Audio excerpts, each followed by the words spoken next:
Hi there. So in this tutorial, I'm going to show you how to add images or bring images to Photoshop. So first thing we're going to do is click on File, then hit on Open. Then you'll select the file that you want to open, okay, to Photoshop.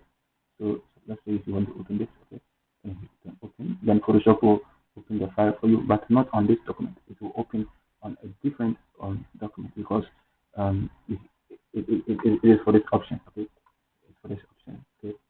Yep. So it's open in a different document for you instead of this. Okay. So what if you want to bring the document here instead of a new document? So we just have to come here. Then have to come to select a place and date it or place. Okay.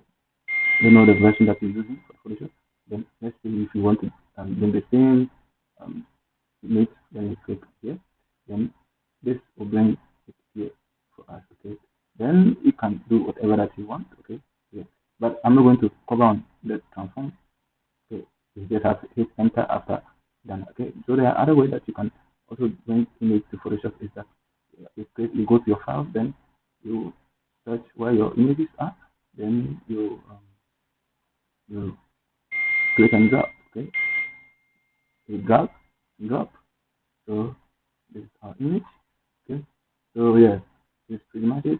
So yeah, this is another way that you can also do it. But if you still prefer this way, you can also do this way. You just have to right click, then you wait for it to pop up. Then I don't know if you're using Windows 10, then you have to come to open with. Okay, open with. Then you have to search for open with.